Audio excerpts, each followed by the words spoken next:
बात यह है कि हम अगर शंकराचार्य नहीं है तो इसका निर्णय कौन करेगा? सोशल मीडिया चलाने वाला फेसबुकिया निर्णय करेगा कि हम शंकराचार्य हैं कि नहीं। माघ मेले का प्रशासन वो निर्णय करेगा कि हम शंकराचार्य हैं कि नहीं। फकत मुरली बजाने से कन्हैया हो नहीं सकते, जिसे राधा कहे मोहन वही घनश्याम होता है। सुनो, शंकराचार्य वो है जिसको बाकी 3 पीठ के शंकराचार्य कहें कि शंकराचार्य है। तो बाकी 3 पीठ में से 2 पीठ के शंकराचार्य हमको शंकराचार्य कहते हैं। पिछले माघ मेले में हमको साथ लेकर के स्नान कर चुके हैं। जब स्वयं श्रृंगेरी के शंकराचार्य, द्वारका के शंकराचार्य जी हमको कह रहे हैं कि हम शंकराचार्य हैं, हमको साथ में लेकर स्नान कर रहे हैं, तो अब किस प्रमाण की आपको जरूरत है? ये प्रशासन तय करेगा कि हम शंकराचार्य हैं कि नहीं है? उत्तर प्रदेश का मुख्यमंत्री तय करेगा कि भारत का राष्ट्रपति तय करेगा? भारत के राष्ट्रपति को भी अधिकार नहीं है कि वो तय करे कि कौन शंकराचार्य है। शंकराचार्य का निर्णय शंकराचार्य करते हैं और हम निर्णीत हैं।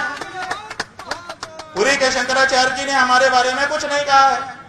उन्होंने न तो कहा कि ये नहीं है और उन्होंने न तो कहा कि ये है। वो साइलेंट हैं। उनका जो एफिडेविट सुप्रीम कोर्ट में आया था, पहले बताया गया कि उन्होंने विरोध किया है। जब हम लोगों ने एफिडेविट की कॉपी निकाली, उसमें उन्होंने लिखा हुआ है कि हमसे कोई समर्थन मांगा नहीं गया, इसलिए हमने दिया नहीं है। ये उनका इतना ही वक्तव्य है। तो 2 शंकराचार्यों का प्रत्यक्ष लिखित व्यवहारिक समर्थन और तीसरे पीठ के शंकराचार्य की मौन स्वीकृति हमारे साथ है। और कौन शंकराचार्य है ज्योतिष पीठ का? बताइए। हम हैं ज्योतिष पीठ के शंकराचार्य, निर्विवाद रूप से हैं। और अगर कोई विवाद उठाता है, इसका मतलब कि वो दूषित भावना वाला है। और अगर जो अपने आप को कहता है कि मैं ज्योतिष पीठ का शंकराचार्य हूँ, वो आकर के बात करे।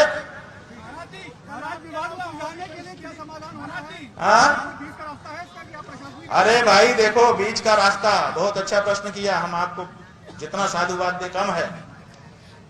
ज्योतिष पीठ के शंकराचार्य ने, अभी मुक्तेश्वरानंद नाम के सन्यासी ने 12 बजे 9:47 से जो घटना शुरू होती है, लगभग 11:30-12 बजे तक, जिसके बारे में वहां से हटा करके उन लोगों ने समझा कि खत्म हो गया।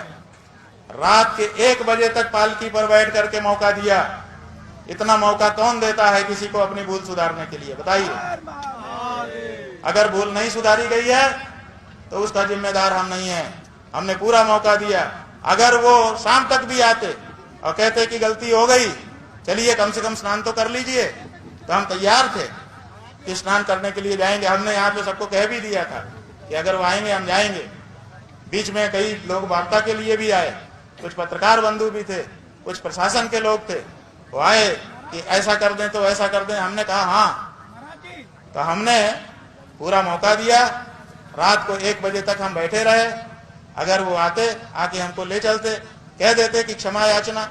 क्षमा याचना शब्द ऐसा है कि वो कह भर दिया जाए, उसके जवाब की अपेक्षा नहीं होती है। वो कहते और लेके जाते, स्नान करा लाते, हम क्या करते? हमारा जीवन धन्य होता ना।